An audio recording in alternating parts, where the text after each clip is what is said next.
Welcome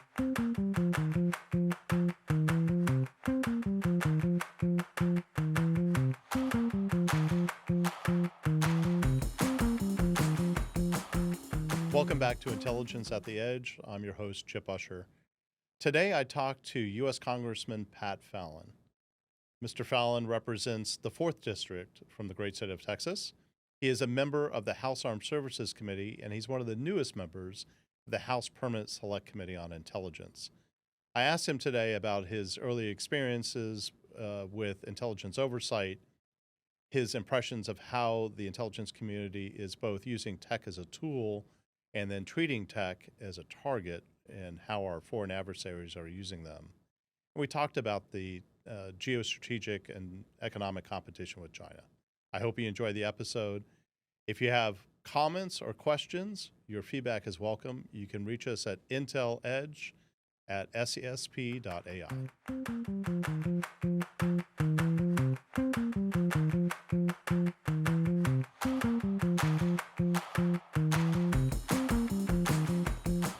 Congressman Fallon, thanks for coming on Intel at the Edge. It's a real pleasure to have you. No, thank you for having me. I was looking forward to it all week. Fantastic. So you were relatively new to the House Permanent Select Committee on Intelligence. You just joined this year. And to start off with, I'm curious, what is your impression of the intelligence community so far? Well, I absolutely love the committee. It's been, like you said, almost a year, and it's fascinating. It's one of those things where you can never be done, right? There's never going to be, I have all the intelligence the world has to offer today. I'm going to go take a nap. It's a constant flow. It's 24/7, and the intelligence community, does a great job. All of us can do better, and you don't want to, when you're sitting on the committee and you're sitting in that dais, you don't want to constantly criticize and find the flaws. I mean, that's part of what we do. But like a great coach, you want to say, hey, you did that fabulously well. Good job, and keep doing that. Let's work on this. Give them the honest feedback. And I do think, and you'd agree, that they need rigorous oversight. That's what the committee stood, in the Senate, House and Senate have been stood up for, is to do just that. As a retired member of the intelligence community myself, and thank you for your service, by the way. Well, thank you. But we welcomed the oversight, and vigorous oversight made us better. So I appreciate you taking that attitude towards it. Sort of want to talk next about your priorities for the coming session. What are you looking forward to trying to accomplish, and what are your priorities? Well, there's the kind of the way in which we want to do things. It has to change simply because of technology. We have to have a hyper focus on AI. I think we should also have a focus on OSINT, and those relate, and I'm sure we can talk about that in depth in a bit. And you have to look at the threats. I think it's very smart also to look at, if you were Beijing, what would you do? And get some very smart people, maybe obviously inside the IC, but maybe outside it as well, and because it, take a fresh look at what would you do? How would you hit us? Yeah. Do that with Moscow and our other adversaries, and then you can determine who's the greatest threat. Clearly, I think most people would agree it's China, because they have a on par economy with ours, and yet 4 times the people. We never have faced that, if you really think about it, in our existence for 2.5 centuries. Even during World War II, we're fighting Imperial Japan and Nazi Germany synchronously, we had more people than them combined, and we dwarfed their economy. So it's a different ballgame. So we need to counter those threats. I think counterintelligence has to be a focus, and the energy race too. Because some of these, when you look at the way in which they're coming at us now, and the needs that we have to combat those, that's an energy question. And also not letting China really, they already have the foothold in Africa, of course. Yep. But we don't want it to flourish. So basically everything. Yeah, it's a global competition with Yeah. China, and what we at the Special Competitive Studies Project often try to remind people, it's a full spectrum threat, right? It's not just the military power, which is rising, but it's their economic, their diplomatic, and increasingly their technological. Yeah, because the cyber too. I mean, that's something that you saw with JBS and the Colonial Pipeline and things of that nature. That's constant. They're almost like the modern day Sir Francis Drakes. These cyber pirates. If you really think about it, you kind of know that Moscow's just giving them the nod, the wink, the blessing, and the push. Beijing's doing the same, because then they can say our fingerprints aren't on it. That's just this criminal fell up in St. Petersburg. I'm sorry that happened, or in Wuhan, in Hong Kong, wherever. But we know what's going on. They're complicit. So we just have to be, and we have to get some of our best and brightest young people to be our pirates in defense, really our sailors, if you were to navigate the cyber seas. Yeah, this is sort of the concept of the letters of marque, right? Actually, governments authorizing private sector companies to take action if attacked in response. But let's talk a little bit about AI and sort of you're taking a fresh set of eyes to the intelligence community. What's your assessment of the community's job? How are they doing so far in adopting AI, applying it in their systems? I know the committee has made adoption a priority and is looking to fund it. But curious your perspective on that. I think it's we're a little bit behind simply because it's so new. But it is critical. And let's be honest too, I always like talking about being more than honest, being frank and being candid. The older people are, generally speaking, as a rule, the less technologically savvy they are. And the IC community tends to, just like a lot of folks in government, tend to be a little over. We saw that issue with the Secret Service. They were resisting technology and it almost got President Trump killed. And so you have to embrace that. I know that there are things out there that you don't know, but make sure that if you don't understand it, somebody, damn it, that works for you does. And it's AI and cyber and quantum, all of these things are interrelated and they are the future. Some talk about privacy concerns with AI or the danger or risk of AI providing wrong answers, hallucinations, and that sort of thing. Do you think that those sorts of challenges can be managed? That there's a great danger with AI. I mean, we all watched Terminator. We don't want the Skynet situation, and we say that with tongue in cheek, but it is a concern. And you have to have parameters. I'm more worried about what the communists are going to do with AI, or now the authoritarians in Russia, than we are. I'm certainly concerned about it, but we can put the guardrails in, and we have a rule of law government. Well, they really don't, and so that terrifies me actually.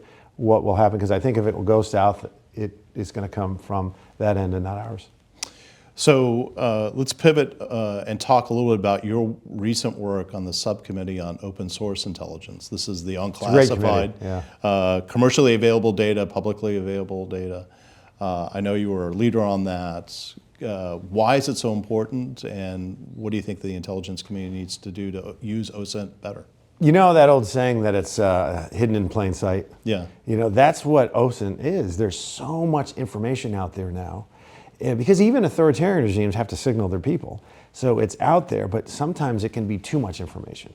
Like that's a tactic the good lawyers will do sometimes is, oh, you want this? Here's 10,000 pages. And no wonder they gave you the page you wanted, but now you got to go through it and go through this ocean to find the needle. That's not a needle in a haystack, it's a needle in the Pacific kind of thing. So what OSINT's doing is, without really the technological advances we just talked about and alluded to, OSINT would be less valuable because there is so much. And I also think when I'll get a top secret briefing that no one's supposed to know about. Yeah. Then I'll go online and maybe search a site or there's a podcast, and they tell me the exact same thing I learned about 4 days ago. Yeah. So it's out there. We just need to use these tools to really sift through the gold, because you're mining, you're going coal, diamond, that kind of thing. Dirt, gold, that kind of. So we had a company, in fact, that we just had our subcommittee, a company called 10X. Yeah. Really fascinating stuff. You're talking about more efficiency, less great savings to the taxpayer, and quicker too. So, and they're a small company. They had, I think, 53 people before the shutdown, and then if it was 53, they went to 14. They're ramping back up. This is 10X National Security, Yes. which is going to be running the brand new Intelligence Community Data Consortium, which, Congressman, I don't know if you know this, but this is actually a concept that we had proposed a couple of years ago from cheers. SCSB. Well done. That's right. Like a good coach. Well done. Keep it up. Nice pass. And now the DNI is going about implementing it under the OSINT executive with 10X. And yeah, I'm glad you brought this up because I would like to, for what you can share from a classified briefing, how do you see that shaping up and what sort of difference do you think the ICDC will make? I think it's going to make a great, we had an open meeting too on this, so I thought it was interesting. And one of the questions I asked them was, what's DNI's feedback been? Yeah. And they said it's been spectacular. And they've been surprised at some of the things they've been able to do. So, and it's not just with OSINT, it can be, whole government type stuff. So very impressive, tiny company. And that's really going to be the future. You even see that with the Armed Services Subcommittee I sit on with, you have your primes, but you've got some mids and new, startups that are really challenging the big boys. Yeah, part of the problem from the private sector perspective is, particularly for small companies, they don't know anybody in the intelligence community. If you've got commercially available information, you may not even know that it's of value to the intelligence community. The story I like to take is, there are companies out there that service high-end yachts. They provide them crews, they repair the ships when they break down, that sort of thing. They have incredible data on where these yachts are at any given moment in the day, right? Yeah. So, but they had no idea that the intelligence community might be interested in knowing where some of these oligarchs are keeping their vessels. Yeah, I don't think the oligarchs are in Western Europe right now and haven't been for 3 years. But That's right. More's the pity for them. So I think the ICDC is going to provide a gateway for them to go to, a one-stop shop where they can connect with 10X and this data consortium and then provide their data across the IC. The other issue is paying multiple times for the same data. That drives me, the redundancy in it. It's and hopefully that will help. And we have 18 agencies, 18 IC agencies, got about 100,000 people, $82 billion budget, something along those lines. There's going to be redundancy across the board. That's one of my major concerns from a strategic standpoint within the community is, and I know there'll be pushback. When you make if you even propose a major change, there's pushback.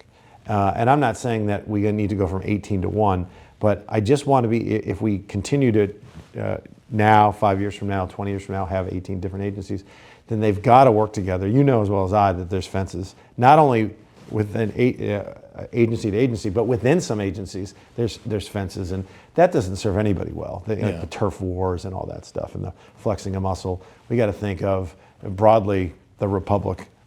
We see that in Congress too. There's fences and there's plenty of egos, but we really should be thinking about the greater good.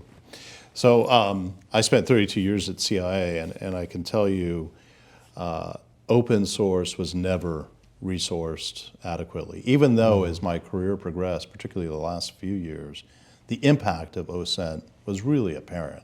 It really was a game changer in the Russian-Ukraine conflict back in 2014, made all the difference in the world during the Arab Spring in 2010, and even more so now. Is it going to get the resources that it I hope needs? so, and that's one of the things I'm going to advocate for in my next. I hope to be on the committee for at least, we got a 6-year window, hopefully 5 more years, and you can go further if you become chairman. But I think it's a must. Right.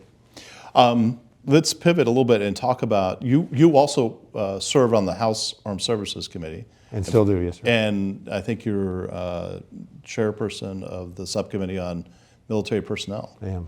Any kind of crossover that you see between your work on HASC and on HPSI? Anything that you see as common priorities or things you want to work on in both? Oh, no, I think that there's definitely overlap. I mean, the main concerns, because technology is going to affect the military as well. You see the conflict in Ukraine over the last 3 years. We're fighting, or we will be fighting, if God forbid we have to, a fundamentally different conflict than we were before. We're going to fight it differently with different weapons and different strategies.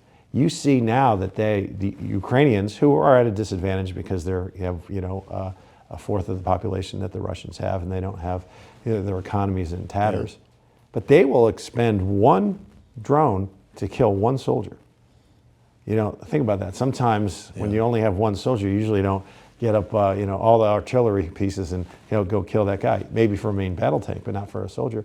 And nobody foresaw that 20 years ago, one of the safest places you could be on a battlefield is the main battle tank. Now, would you want to be in one? I sure still wouldn't want to be a taker. Or foxhole, right? Yeah, that's the first place they're going to go. Yeah, and how good are foxholes when you got a drone right above you that's peeking in saying, hey, I see you, and here I got a little gift. So, and just without being specific, the ways in which we gather information on the enemy is fundamentally different. There's some things that are always the same. I mean, humans always going to be important, right? And that's something that I think that, it's humans only as good as the source, and most sources lie almost every source lies to some degree, and it's your job to figure out what's true and what's not. But when you leave Afghanistan, for instance, your humans pretty much nil.